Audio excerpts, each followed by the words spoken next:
Omison, good day sir.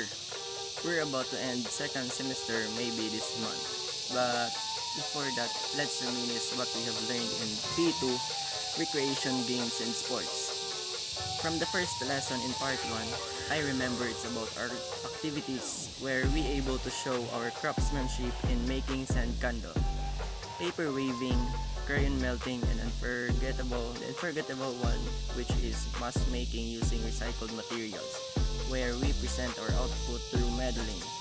And in lesson 2, pyramid building, which is our report. In this lesson, we learn the different positions in pyramid building and its significance. Although we are not given the chance to perform this, which is very okay, I learned that this activity is for group or team which develops leadership and unity. In lesson 3, Tableau, a recreational activity that enhances students' creative thinking and generating their own interpretation of given events. We are tasked to submit 5 pictures each, and I remember I passed the pictures depicting initiation, sick person, brought ambulance, picture taking, and I forgot the 2.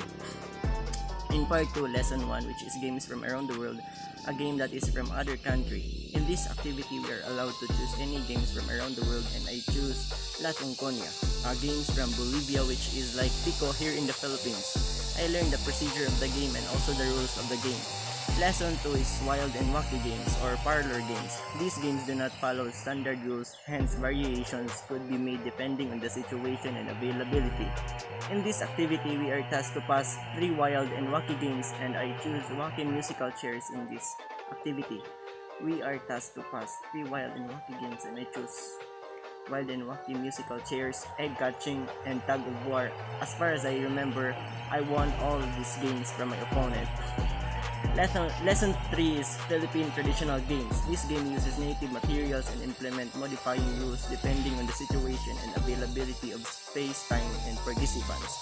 We played Batulata or Tumbang Preso and Holen, and this game has a lot of fun because this is the game that we are used to play when we are just a kid. And for the sports include soccer, basketball, and volleyball. It is a sport is all forms of cooperative physical activity which, through cultural or organized participation, it is aimed to use, maintains, or improves physical ability and provide entertainment to the participants. Lesson number 1 is volleyball, a very famous sport in the Philippines which is played both men and women. I learned the different types of skills and techniques in this game when we make a demonstration on the basic skills in this game, including passing, serving, and smash, and also the rules and the use of officials and players in this game. Next is basketball, a very famous sport all over the world. This sport is invented by Dr. Naismith James. It is played by 2 teams consist of 5 players each. I learned the rules, equipment used in these games, and also who are part of the game, and the most important is the basic skills of basketball.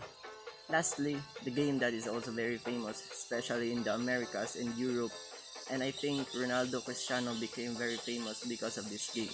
It is a game consists of 11 players, and this player has its own role, including midfielders, forward, goalkeepers, and etc.